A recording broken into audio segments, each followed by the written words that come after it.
Hello दोस्तों, आप सभी का स्वागत है अपना परिवार गुरुकुल विद्या में। इसी के साथ आप सभी से बहुत दिनों के बाद हमें मुलाकात हुआ हमारी, और करीब एक महीने हो गए हैं। और इसी सेशन के साथ हम आपको आज बायोलॉजी की क्लास कराएंगे। आज हमारा जो न्यू चैप्टर होगा वो बायोलॉजी होगा। इसी के साथ स्टार्ट करने जा रहे हैं। आप सभी अच्छे होंगे। चलो, बायोलॉजी में पहले देखो, आप सभी को पता होना चाहिए कि बायोलॉजी है क्या। बायोलॉजी में हमें कहाँ कितना पढ़ना है, जो हमारी सिलेक्शन हो जाए, कि हमें तो कोई डॉक्टर बनना नहीं है मेरे भाई। तो बायोलॉजी में पहले आपको पता होना चाहिए। हम पहले स्टार्ट करते हैं जीव विज्ञान के बारे में। बायोलॉजी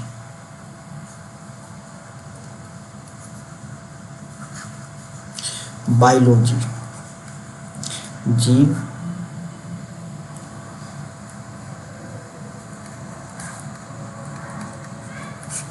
जीव विज्ञान मेरे भाई। बायोलॉजी जीव विज्ञान, बायोलॉजी दो शब्दों से मिलकर बना है। बायो प्लस में लॉजी, ठीक है मेरे भाई। बायोलॉजी दो शब्दों से मिलकर बना हुआ है। ओके, देखो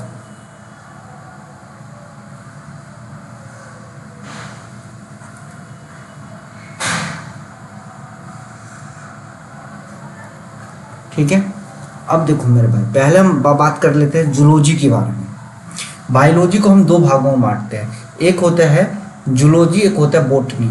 मेरे भाई, जूलॉजी में हम क्या कहते हैं कि जंतु के बारे में अध्ययन करते हैं। बोटनी में हम पेड़ पौधे के बारे में, पादप के बारे में, प्लांट के बारे में अध्ययन करते हैं। तो zoology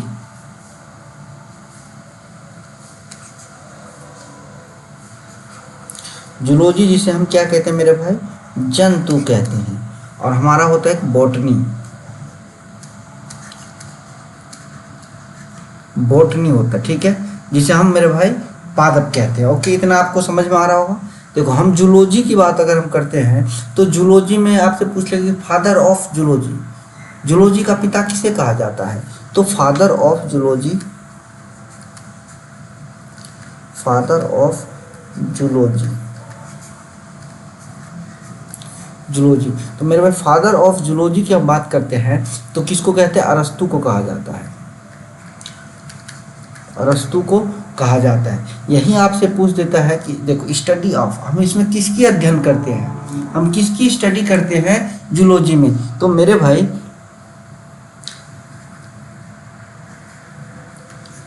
study of zoology, study of zoology. एक सेकंड मेरे भाई,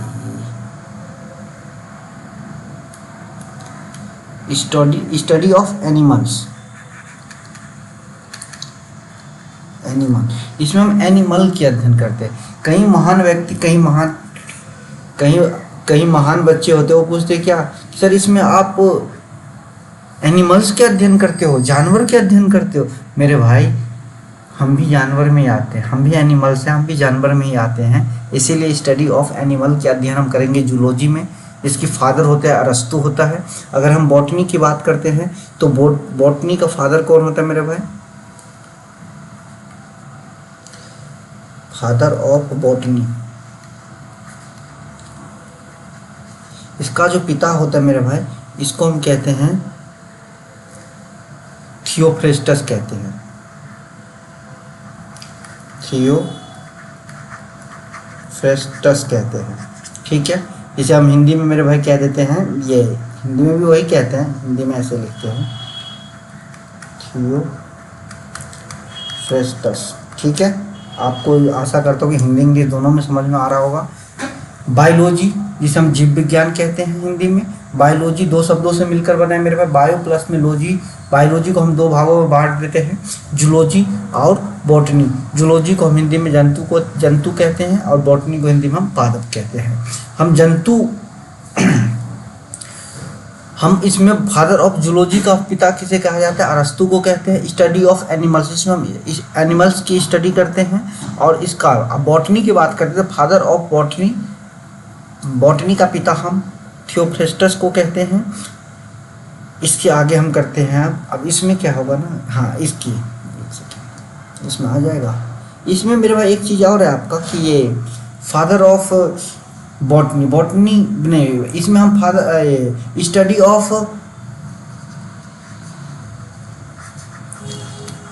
ऑफ प्लांट, इसमें हम प्लांट का अध्ययन करते हैं। ठीक है, आप सभी को इतना समझ में आ रहा होगा। नेक्स्ट देखो, हम जितनी पढ़ाई पहले मैं आपको बता देता हूँ कि मेरे भाई इसमें आप पेन कॉपी सब छोड़ देना, बिल्कुल हम ध्यान देंगे, फोकस।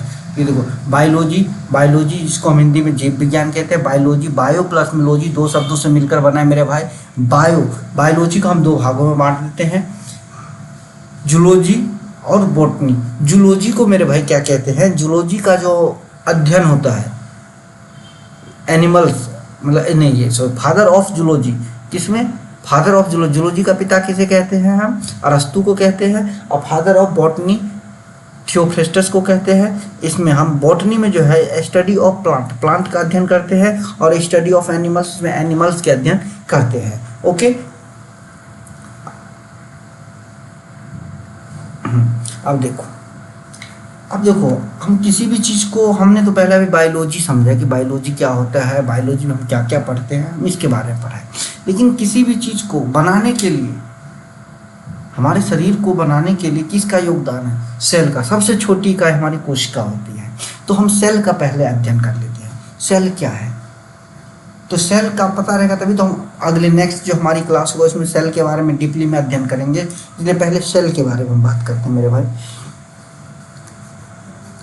सेल, जिसे हम कहते हैं हिंदी में कोशिका, कोशिका मेरे भाई, कोशिका दिखाई नहीं दे रहा, कोशिका, हाँ कोशिका। अब देखो, कोशिका कहते हैं, आपसे पूछ देगा कोशिका का अध्ययन को हम क्या कहते हैं, स्टडी ऑफ सेल। कोशिका के अध्ययन को हम क्या कहते हैं, साइटोलॉजी कहते हैं मेरे भाई। क्या कहते हैं कि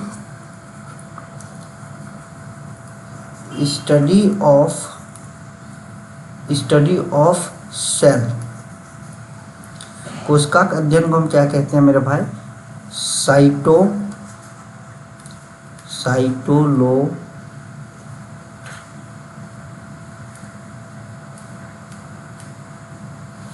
कोशिका का अध्ययन को हम कहते हैं साइटोलॉजी कहते हैं, साइटोलॉजी कहते हैं। इतना समझ में आ रहा है। स्टडी ऑफ सेल, कोशिका के अध्ययन को हम क्या कहते हैं, साइटोलॉजी कहते हैं। आशा करता हूँ आप लोग को इतना समझ में आ रहा होगा। आपको पता है कि कोशिका है, मान के चलो मेरे भाई एक छोटा छोटा कोशिका इकट्ठा हो गया, ऐसा ही मैं मानता हूँ कि छोटे छोटे कोशिका इकट्ठा हो गया। जब हम इन सब को बंद कर दो, कट कैसे गया,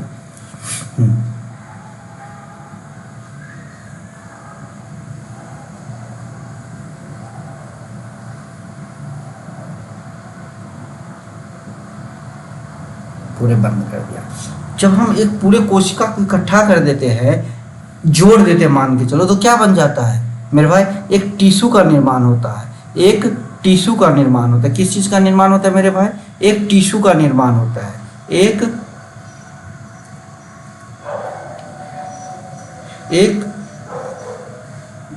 टिश्यू का निर्माण होता है। क्या चीज़ का निर्माण होता है मेरे भाई, एक टिश्यू का निर्माण होता है। हाँ देखो, एक टिश्यू का निर्माण होता है, ठीक है। अगर पूरे टिश्यू को हम अगर ऐड कर देते हैं, जोड़ देते हैं, तो मेरे भाई आपको पता है क्या होता है। अगर पूरे टिश्यू को हम जोड़ देते हैं तो एक चीज़ का निर्माण होता है, जिसे हम कहते हैं ऑर्गेन का निर्माण हो जाता है मेरे भाई, ऑर्गेन का निर्माण हो जाता है, ऑर्गन का निर्माण होता है, ऑर्गन का निर्माण होता है, अंग का, जिसे हम कहते हैं मेरे भाई अंग का निर्माण होता है। ओके, अगर इसी अंग को पूरे को जोड़ दे तो हमें क्या होता है, एक किस चीज़ का निर्माण हो जाता है मेरे भाई, ऑर्गेन सिस्टम का निर्माण होता है, और ऑर्गेन सिस्टम का निर्माण होता है। अब देखो, आप सभी पूछा कि सेल, सेल मतलब होता है कोशिका, स्टडी ऑफ सेल, कोशिका का अध्ययन को हम साइटोलॉजी कहते हैं। सभी प्रकार के कुछ कोशिका को या कोशिका को हम एक जगह रख देते हैं तो हमें क्या टिश्यू का निर्माण होता है। अगर हम टिश्यू के निर्माण होने के बाद टिश्यू को सब इकट्ठा कर देते हैं तो ऑर्गेन अंग बनता है। सभी अंग को इकट्ठा कर देते हैं तो एक ऑर्गेन बनता है जिससे हमारे मानव शरीर का निर्माण हो जाता है। मानव शरीर का निर्माण होता है, मानव शरीर का निर्माण होता है। इतना आप सभी को समझ में आ गया, मानव शरीर का निर्माण होता है। अब मेरे भाई अभी आप सोच रहे होंगे कि ये ऐसे कैसे हो गया। आपको पता है कि एक मकान बनाने के लिए जैसे सभी एक इक्वल, कभी देखो कि एक बड़ा ईंट होता है, एक इतना बड़ा, एक ट्रायंगुलाकार होता है, रेक्टेंगल होता है, इक्वल साइज में एक ईंट होता है, उसमें मसाले वसाले से डाल के एक घर का निर्माण होता है। उसी प्रकार हमारा शरीर का निर्माण होता है। समझ में आ रहा है आप सभी को? अब देखो, इतना समझ में आ गया। अब देखो, इस चीज़ की हमको कोशिका का डीपली में अध्ययन कल करेंगे, लेकिन कुछ हम और अभी बातें बता देते हैं आपको। देखो देखो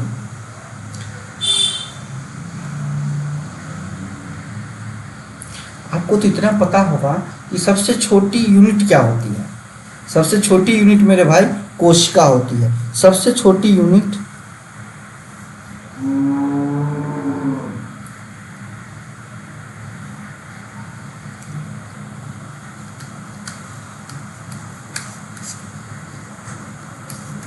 सबसे छोटी यूनिट मेरे भाई क्या होता है? कोशिका होता है। कोशिका होता है ना, समझ में आ रहा है? आपसे पूछे कि कोशिका की खोज किसने किया है? कोशिका की खोज किसने किया है? तो मेरे भाई रॉबर्ट हुक ने किया है। रॉबर्ट हुक ने किया है कोशिका का खोज।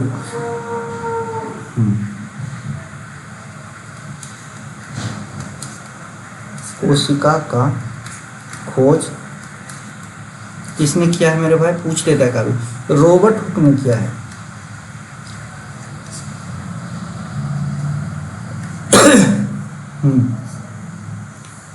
कोशिका का फादर रॉबर्ट हुक को ही कहा जाता है मेरे भाई। कोशिका का खोज किसने किया? रॉबर्ट हुक ने किया है। आपको पता होगा कि रॉबर्ट हुक ने जो कोशिका का खोज किया है वो मृत कोशिका था, जीवित कोशिका नहीं था। जीवित कोशिका का खोज किसने किया मेरे भाई? जीवित कोशिका का खोज किसने किया? जीवित कोशिका का खोज किसने किया मेरे भाई बताओ? ल्यूवेन हुक ने किया था। जीवित कोशिका का खोज ल्यूवेन हुक ने किया था। और कोशिका का सिद्धांत किसने दिया था? स्लाइडेन एंड स्वान ने दिया था। ठीक है, आपसे पूछ लेगा कि सबसे बड़ी कोशिका कौन सी होती है मेरे भाई? सबसे बड़ी कोशिका सबसे बड़ी कोशिका कौन सी? सबसे बड़ी तो शुतुरमुर्ग के अंदर, सबसे छोटी माइकोप्लाज्मा होता है। लेकिन ये क्या होता है? वर्ल्ड में की बात हम कर रहे हैं, पूरी दुनिया में सबसे अगर पूछे कि सबसे छोटी कोशिका तो माइकोप्लाज्मा, सबसे बड़ी शुतुरमुर्ग का अंडा होता है। लेकिन आपको मानव में पूछ ले तो मानव में सबसे छोटी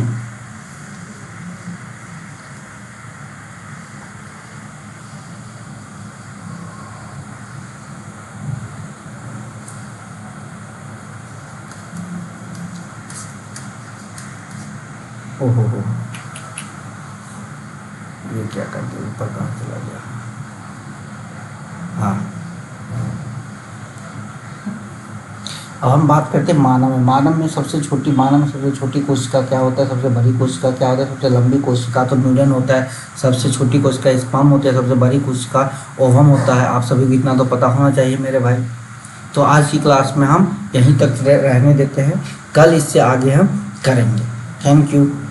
लेकिन मेरे भाई इस सेशन को, इस बायोलॉजी क्लास को लाइक करें, सब्सक्राइब करें, शेयर करें और अपने दोस्तों में इसको आगे बढ़ाओ, जिससे मुझे मोटिवेशन होगा और मैं इसे बेहतर पढ़ाने, क्योंकि इंसान जब ना एक बार पढ़ाते हैं, आज पढ़ाऊँगा, आज से 10 दिन बाद पढ़ाऊँगा तो इससे बेहतर पढ़ाऊँगा। तो इसीलिए आप लोगों के जोश और उत्साह बेहतर होना चाहिए।